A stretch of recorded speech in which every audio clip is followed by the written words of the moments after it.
દર્શક મિત્રો, વડોદરા કોર્પોરેશનની સામાન્ય સભા મળી હતી। આ સભામાં પૂર્વ વિસ્તારના નાળાના પ્રશ્નોને લઈને વોર્ડ નંબર 15ના ભાજપાના કાઉન્સિલર આશિષ જોશી અને મ્યુનિસિપલ કમિશનર દિલીપ રાણા વચ્ચે ઝઘડો થયો હતો। કાઉન્સિલર અને મ્યુનિસિપલ કમિશનર તૂતતારી ઉપર આવી ગયા હતા। ભાજપા પક્ષની પરવા કર્યા વગર પ્રજાના પ્રશ્નોની રજૂઆત કરવાની આદત ધરાવતા ભારતીય જનતા પાર્ટીના કાઉન્સિલર આશિષ જોશીએ મ્યુનિસિપલ કમિશનર દિલીપ રાણાને નિશાન બનાવ્યા હતા। આશિષ જોશીએ મ્યુનિસિપલ કમિશનર દિલીપ રાણા સામે હાથ લાંબો કરી તૂતારી કરીને રજૂઆત પણ કરી હતી, જેમાં કાઉન્સિલરે કમિશનરને મુખ્યમંત્રીને રજૂઆત કરવી હોય તો કરી દો, હું ગભરાતો નથી તેમ જણાવી મ્યુનિસિપલ કમિશનર દિલીપ રાણા પોતાની ખુરશી ઉપરથી ઊભા થયા અને કાઉન્સિલરને તૂતારી કરવાનું બોલવાનું બંધ કરવા કહ્યું હતું। ભાજપા કાઉન્સિલર આશિષ જોશી અને મ્યુનિસિપલ કમિશનર દિલીપ રાણા વચ્ચે સભાગૃહમાં થયેલા ઝઘડાને શાંત પાડવા ભાજપના કાઉન્સિલરો અને વિપક્ષી નેતા ચંદ્રકાંત શ્રીવાસ્તવ સહિતના કાઉન્સિલરોએ દરમિયાનગીરી કરી હતી, પરંતુ મામલો શાંત ન પડતા સભા અધ્યક્ષ મેયર પિંકીબેન સોનીએ સભા મુલતવી કરવાની જાહેરાત કરી દેવાની એક ફરજ પડી હતી। ભાજપા કાઉન્સિલર આશિષ જોશીએ કહ્યું કે હું પ્રજાના પ્રશ્નો માટે રજૂઆત કરું છું। સાથી કાઉન્સિલરોએ ધારાસભ્યો કે પક્ષના દબાણથી બોલી શકાતા નહીં હોય, પરંતુ પ્રજાએ મારા ઉપર વિશ્વાસ મૂકીને કોર્પોરેશનમાં મને મોકલ્યો છે, ત્યારે પ્રજાના પ્રશ્નોની રજૂઆત કરવી એ મારી ફરજ બને છે। મારો શહેર ભાજપા પ્રમુખ ખુલાસો પૂછશે તો હું જવાબ આપવા પણ તૈયાર છું।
શહેરના નાગરિકોએ પાછલા દિવસોમાં ભોગ ભોગ્યું છે। આખા શહેરમાં ભૂખીનો પણ વિષય આજે પહેલી જ સભામાં 1.5 કલાક ચાલ્યો। ત્યારબાદ અમે છેલ્લા 3 મહિનાથી નાળું સાફ કરવાની રજૂઆત કરીએ છીએ। વિશ્વામિત્રી પ્રોજેક્ટને પૂર્વ વિસ્તારને કોઈ લેવા દેવા નથી। મારા તમામ પૂર્વ વિસ્તારના નાગરિકોને પાણી હાઈવેથી આવે છે, રૂપારેલ કાંસમાંથી આવે છે, ને એનો જે આવક ને જાવકનો પ્રશ્ન છે એમાં વડોદરા મહાનગર ગાજરાવાડી પમ્પિંગ સ્ટેશનનું રોજનું 10 થી 12 MLD પાણી છોડી રહી છે, જેના કારણે હાલમાં એની પૂર જેવી સ્થિતિ છે। જે વસ્તુ મેન્યુઅલી થઈ શકે છે, વગર ટેન્ડરે કામ થઈ શકે છે, એને પણ અનનેસેસરી કોઈને કોઈ રીતે ડિલે કરવાનું કામ 3 મહિનાથી મારા વોર્ડ વિસ્તારમાં વરસાદી કાંસની સફાઈ માટે તોડેલા સ્લેબ ભરાયા નથી, કારણ કે આખી કાંસ ફૂલ છે। અધિકારીઓને એવું કહેવું છે નાળાનું પાણી જતું નથી, જેના કારણે આ પરિસ્થિતિ છે। નાળાનું પાણી સાફ કરવા અને ટેમ્પરરી પંપ મૂકવાની જ્યારે રજૂઆત કરવામાં આવે છે ત્યારે કમિશનર સામેથી આર્ગ્યુમેન્ટ કરે છે કે સામે અમે કાઢીશું કે અમે અમને 2 વાર સ્થળ વિઝિટ કરવાની વાત કરી, છતાં પણ એમની પાસે સમય નથી। એ પ્રમાણેનું વર્તન અમે જોઈ રહ્યા છે। જો તમારી અમારા વોર્ડ વિસ્તારની અંદર પાણી ઉતારવાની, નહીં ભરવા દેવાની ઈમાનદારીથી જો તમારે કામગીરી જ કરવી છે તો અમારી સાથે રહીને અમારું બતાવેલું પણ સૂચન એમને માન્ય રાખવું પડે। અમે ભોગ્યું છે, વિસ્તારમાં વરસાદમાં ફર્યા છીએ અને શું સમસ્યા છે અમને ખબર છે। 4 દિવસ સુધી પાણી ઉતર્યા નથી, જેના કારણે આજે અમારે ઉગ્ર થવું પડ્યું છે. જો અત્યારે બી ઉગ્ર નહીં થઈએ તો ફરીથી એના એ જ દિવસો આવશે. કમિશનરનું જે વલણ છે એ બેઠા બેઠા આર્ટિફિશિયલ બતાવવાનું વલણ છે. ગ્રાઉન્ડ પર કામગીરી નથી થઈ. મહાનગરનું નાળું હમણાં જો શરૂ કરે ને તો 3 દિવસમાં સાફ થઈ જાય એવી પરિસ્થિતિ છે, પણ એમને કેમ નથી કરવું એ એમને જ પૂછવાનો વિષય છે.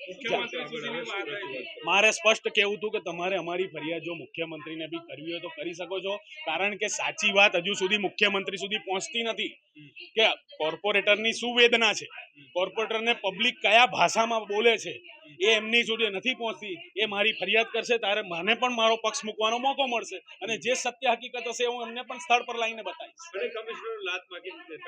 અગાઉના કમિશનરો જેણે પણ નથી સાંભળ્યું એની પર આ જ પ્રમાણેની ઘણા કોર્પોરેટરે ધમકીઓ આપેલી છે, જે મેં સાંભળેલી પણ છે. આ પરિસ્થિતિ છે, શાસક પક્ષ છે, અમારી સત્તા છે, છતાં બી એટલે જ મારે કહેવું પડ્યું છે કે મુખ્યમંત્રીને કહો અને ફરિયાદ કરો તો ખબર પડે કે મુખ્યમંત્રીને કે આ પરિસ્થિતિમાં તમારો કોર્પોરેટર જીવી રહ્યો. તો બીજી તરફ મ્યુનિસિપલ કમિશનર દિલીપ રાણાએ કહ્યું કે મહાનગરના નાણાંનો ભાજપા કાઉન્સિલર આશિષ જોશીએ પ્રશ્ન હતો. આ કામની ટેન્ડર પ્રક્રિયા શરૂ થઈ ગઈ છે અને 2 માસમાં કામ પૂર્ણ કરી દેવામાં આવશે, પરંતુ આશિષ જોશીએ મારી સાથે તુતારી કરીને વાત કરતા મારે ગુસ્સો થયો અને જવાબ આપવાની ફરજ પડી હતી. વડોદરા શહેરના કામમાં મુખ્યમંત્રીએ વચમાં લાવતા મારે ઉગ્રતાથી જવાબ પણ આપવો પડ્યો હતો. માન્ય કાઉન્સિલર શ્રી આશિષભાઈ જોશીએ મહાનાળા વિશે રજૂઆત કરી હતી કે ત્યાં હજી પણ ખૂબ પાણી ભરાયેલું છે. ગયા વખતે જે પ્રેઝન્ટેશન્સ કર્યું હતું એમાં આ નાળા વિશે વાત થઈ જ હતી. એમનું સૂચન હતું એ પણ મેં લીધેલું. એનું ટેન્ડર આવ્યું છે. મેં એમને એવી સમજ આપી કે એનું ટેન્ડર આવ્યું છે, ટૂંક સમયમાં કામગીરી કરવામાં આવશે. આપણી જોડે હજી પણ 2 મહિના છે, આ કામગીરી થશે. વધારેમાં રૂપારેલ કાંસનું વિસ્તરણ પણ આગળ જઈને કરવાનું મેં કીધું છે. એમનું ઇન્સિસ્ટન્સ હતું કે પંપ મૂકો, એટલે મેં કીધું ટેકનિકલ ફિઝિબિલિટી જોઈ લઈએ છીએ અને સ્થળ મુલાકાત કરવાની હશે તો પણ કરીશ. અગાઉ ત્યાં સ્થળ મુલાકાત કરેલી પણ છે. એ ઉપરાંતમાં એ ઉગ્રતાથી બોલવા લાગ્યા અને માન્ય મુખ્યમંત્રી સાહેબને કમ્પ્લેન કરવી હોય તો કરી દેજો એવું કહેવા લાગ્યા. એટલે મેં એમને કીધું તમે મુખ્યમંત્રી સાહેબનું નામ ના લો, આ ડિસ્કશન શહેરનું ચાલે છે. તેમ છતાં ઉગ્રતાથી બોલવા લાગ્યા. એટલે પછી મારે પણ એમને કહેવું પડ્યું કે આટલી ઉગ્રતાથી ના વાત કરો. એવું પણ બોલ્યા કે ભૂતકાળમાં તો કમિશનરોને લાત મારીને પણ કાઢી મૂક્યા છે. એટલે એવી બધી ઉગ્રતાથી અને તું તારી પર આવ્યા. એટલે મેં એમને કીધું કે તમે આવી રીતે ના બોલો, અને આ રીતે બોલાચાલી થઈ છે. તો બીજી તરફ સભા અધ્યક્ષ અને મેયર પિંકીબેન સોનીએ કહ્યું કે આજે સભા મળી હતી, જેમાં વોર્ડ નંબર 15ના ભાજપા કાઉન્સિલર આશિષ જોશીએ મહાનગરના નાળાની સફાઈ માટે રજૂઆત કરી હતી. તેમની રજૂઆતની શરૂઆતમાં જ મેં કહ્યું કે કામગીરી શરૂ કરી દેવામાં આવી છે, છતાંય સ્થળની મુલાકાત લઈ જે પ્રશ્ન હશે તેનું નિરાકરણ લાવવામાં આવશે તેમ પણ કહ્યું હતું, પરંતુ તેમણે ઉગ્ર રજૂઆત ચાલુ રાખતા સભા મુલતવી રાખવાની ફરજ પડી હતી. આજરોજ મળેલી મહાનગરપાલિકાની સામાન્ય સભામાં કાઉન્સિલર શ્રી આશિષભાઈ દ્વારા રજૂઆત કરવામાં આવી. જે એમની રજૂઆતની શરૂઆતમાં જ મેં જણાવ્યું કે જો આટલો ગંભીર પ્રશ્ન છે તો સભા પૂર્ણ થાય અને તાત્કાલિક આપણે બધા સાથે મળી અને આ જગ્યાની વિઝિટ પણ કરીએ, અધિકારીની ટીમ સાથે વિઝિટ કરી અને જે કરવું પડે તેમ હોય આપણે નિર્ણય લઈએ ત્યાં જઈને. પરંતુ એકબીજાની વાતમાં બંને પોતપોતાની મર્યાદાનો ભંગ થયાની ચિંતા કર્યા વિના જ્યારે એકબીજાને જવાબ આપ્યો, કારણ કે મેં પહેલાં જ કહ્યું કે જ્યારે પરિસ્થિતિની આવી ગંભીરતા છે, જ્યારે ઢાંકણ ઢાંકેલું નથી અને કાંસ ખુલ્લી છે, તો આપણે બધા જ હમણાં વિઝિટ પણ કરીએ અને તાત્કાલિક કેવી રીતે પાણીને બીજી તરફ જેવી રીતે પહેલાં ભૂતકાળમાં પણ આ પાણી ટ્રાન્સફર કરવામાં આવ્યા છે પંપ મૂકીને, એવી રીતે કરવામાં આવે તે માટે ત્યાં વિઝિટ કરવામાં આવે.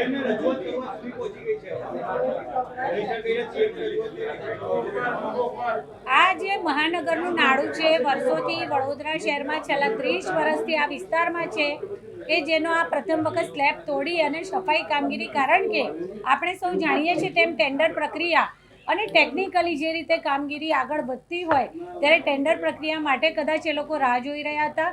છતાં પણ જેવી કાઉન્સિલર શ્રી આશિષભાઈ જોશી દ્વારા જેવી રજૂઆત કરવામાં આવી ત્યારે મેં તાત્કાલિક જ કહ્યું કે આપણે ત્યાં વિઝિટ કરી અને જોઈ લઈએ અને બની શકે તો ઝડપથી, કારણ કે ટેન્ડર પ્રક્રિયા માટે it will take some time, તો આપણે અત્યારે જઈ અને ભૂતકાળમાં જેવી રીતે વધારે હોર્સ પાવરના પંપ મૂકી અને ઉપરથી પાણીને ટ્રાન્સફર કર્યું, તો એવી રીતે, કારણ કે એમના દ્વારા જે રજૂઆત કરવામાં આવી છે આશીષભાઈ દ્વારા, કે અત્યારે પણ જાણે ધસમસતા પાણી આવતા હોય એ રીતે કાંસમાં આવી રહ્યા છે. મેમ, કમિશનર એવું કહી રહ્યા છે કે પાણી કઈ બાજુ નાખવું? નાગરિકના પ્રશ્નોનું નિવારણ અને લોકોની સમસ્યાનું નિવારણ આ સર સયાજીરાવ સભાગૃહમાં બેસતા પ્રત્યેક વ્યક્તિની આ વસ્તુ પ્રેફરન્સમાં હોય છે. ત્યારે આપણે કહી શકીએ કે વહીવટી પાંખ દ્વારા પણ ટેન્ડર પ્રક્રિયા ચાલી રહી છે, એનો ચોખ્ખો મતલબ જ એવો થાય છે કે આ કામ કરવાનું જ છે, પણ એની જે ટેકનિકલ પેટર્ન હોય એ આપણે ફોલો કરવી પડતી હોય. તો સાથે સાથે જ્યારે કાઉન્સિલરશ્રી દ્વારા રજૂઆત કરવામાં આવી અને પરિસ્થિતિની ગંભીરતા જોતા શરૂઆતમાં જ મારા દ્વારા કહેવામાં આવ્યું કે આપણે આજે સભા પછી તરત જ ત્યાં વિઝિટ કરીશું, એવું મેં કહ્યું પણ ખરા અને અમે વિઝિટ કરવાના પણ છીએ.